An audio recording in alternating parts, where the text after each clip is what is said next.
Are you guys ready to start handing out some awards for the ADCOLOR Awards?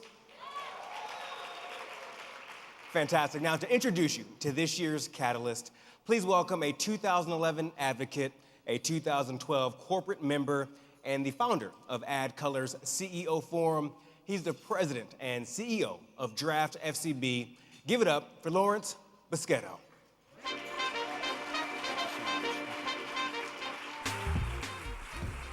Good evening. It's really great to be here, and in case no one told you, you look amazing tonight.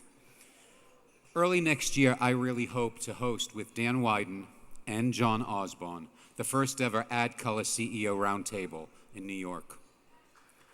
Our goal is very simple. It's to spark more involvement in our agencies, encourage greater attendance at future ADCOLOR events, and make sure that the CEOs understand our goal is to make sure our agencies look like the population whose constituents we service every day. Thank you. I anticipate that several people at this dinner can become real, true catalysts for change. People who can follow in the big footsteps of those who already are doing so and have raised the bar of excellence for each one of us. Which brings me to this year's winner of the ADCOLOR Catalyst Award. She's an individual who, through her courage, noted professional brilliance, and selfless community outreach, has created opportunities for and will continue to inspire current and future generations of advertising, marketing, and media professionals. I'm speaking about the host of CNN's Starting Point and co-founder, Soledad O'Brien and Brad Raymond Foundation. Award-winning journalist, Soledad O'Brien. As a two-time host of this ceremony, a two-time moderator at the conference, and an ADCOLOR supporter since the very beginning, Soledad is truly a friend to each and every one of us. As a journalist, Soledad has reported catalytic stories that have changed the direction of the American conversation. Her most recent documentaries include Black in America, The New Promised Land, Silicon Valley, profiling programs that help African American digital entrepreneurs secure funding for their ventures. Latino in America, 2, In Her Corner, the story of a female flyweight fighter and a U.S. Olympic hopeful. The Muslims Next Door, a report on religious freedom protections, and Gary and Tony Have a Baby, the story of 2 gay men and their struggle to have a baby that has a biological and legal connection to both of them.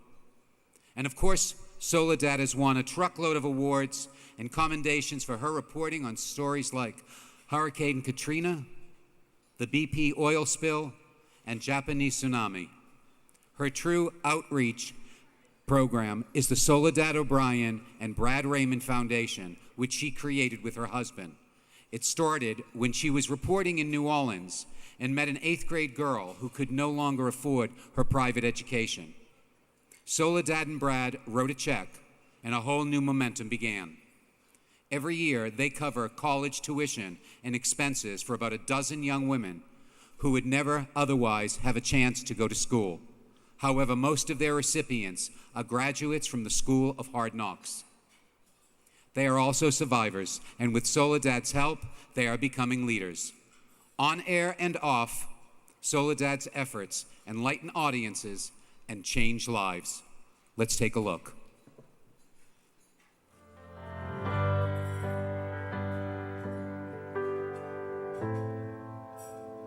Money is tight. I know sometimes my mom has to decide between paying the rent or paying the light bill. And Ursula's an expensive school. Yes, it is.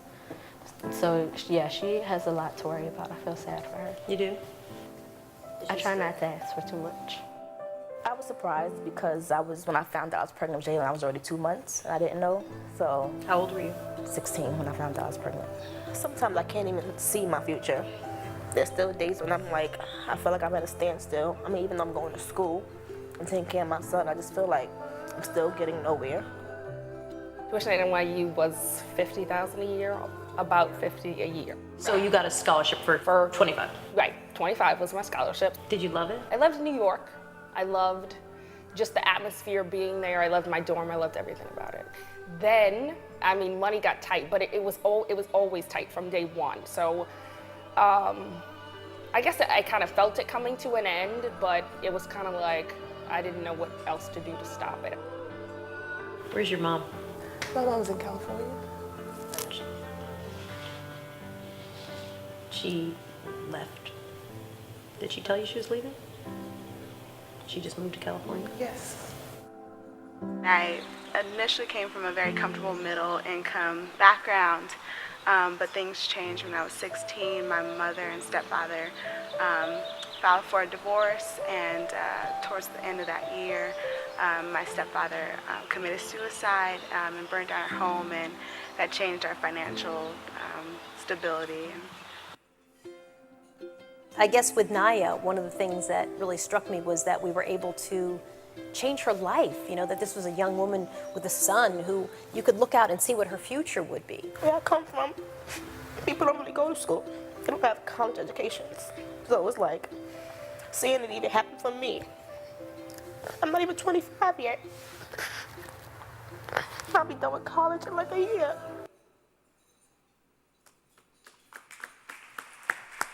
Whoa. Now that's a special lady who raises the bar in every facet of her life. And Draft FCB is very proud and happy to introduce you to this year's ADCOLOR Catalyst Award winner, Soledad O'Brien.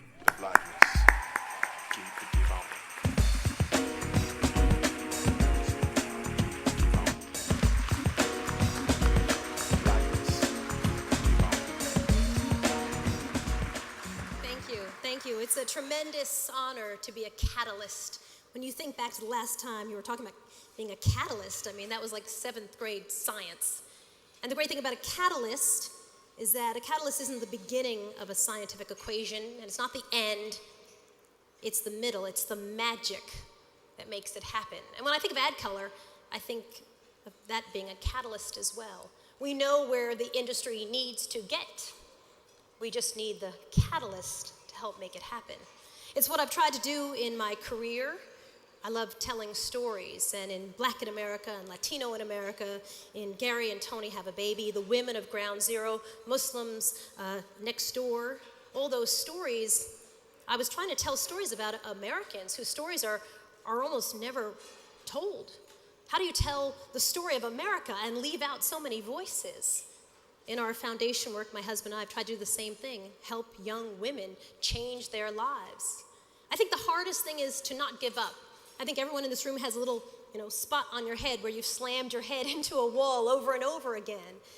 And for me, it's about remembering what I learned when I was doing a documentary in Haiti and seeing these babies in a truck, and they would destine most of them not to survive.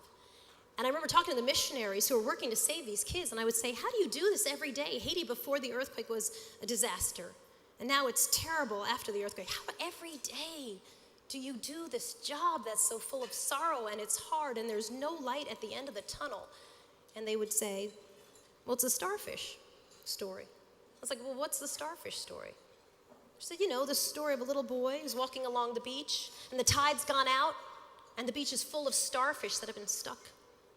And so the boy starts picking up starfish and chucking them back into the water. And a man comes up to him and says, what are you doing?